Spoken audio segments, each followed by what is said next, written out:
Hello, this is going to be a long video, but I have a lot to say, so bear with me. And we are now many who are safe and released from imprisonment and absurd mistreatment, but many of our comrades from Global Summit Flotilla are not, and they need to be released now. But most importantly, we are not the story.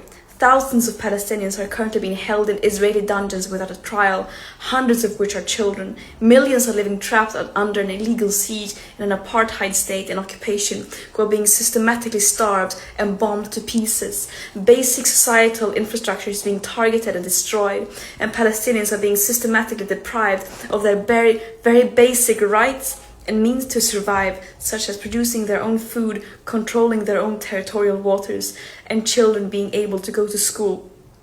And the whole world knows that this did not start on October the 7th, 2023. And these Israeli war crimes have happened with impunity and with help and legitimizations from our governments, institutions, and media. And this is the story here that people should be focusing on. Do not let me and other volunteers on the flotilla be a distraction. And the Global Summit Flotilla is about solidarity with Palestinians, international solidarity. And what Israel did was mainly not to illegally abduct us in international waters and abuse us in prison, but it was that it stopped a humanitarian mission and violating international law by preventing humanitarian aid from entering Gaza, a population that are being systematically starved by Israel. And this is a blatant violation of international humanitarian and maritime law. And I also want to make it very clear that our imprisonment by Israel is a direct result of our governments. They keep talking about the importance of upholding human rights and international law and to get aid into Gaza. And then when we do their job, trying to do just that while being completely peaceful and abiding by international law, they fail to ensure our safety. And this mission should not have to exist. It is a last resort when all means fall short and when those in power fail to step up and do the bare minimum. States have a legal obligation to end their complicity in genocide, which the UN Commission now also has confirmed that it is. And this current lack of willingness to do so is a crime against humanity.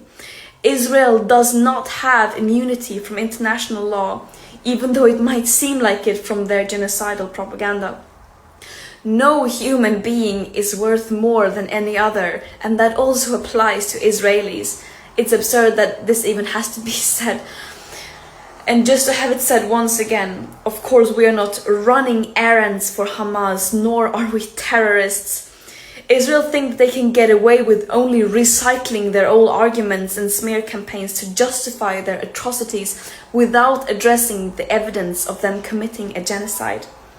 But the world sees through their desperate lies. Terrorism is defined as the calculated act of using violence to incite fear in a population for political control. Is that really what this peaceful humanitarian mission carrying food, medicine, baby formula in line with international law was doing? One can really ask who the real terrorist is here. And I stand by what I have said and stood for since I became an activist at the age of 13. I will continue to fight for a free world, a world free of all forms of oppression and racism, where we put human and planetary well-being over short-term economic profit and geopolitical control for a few. And that might sound naive, but I would any day choose being seen as naive over having double standards and not doing anything in the face of injustice. And I urge everyone to join the global uprising for justice, freedom and equality, and to apply real pressure on our governments and institutions to fulfill their legal obligations to ensure human rights for everyone.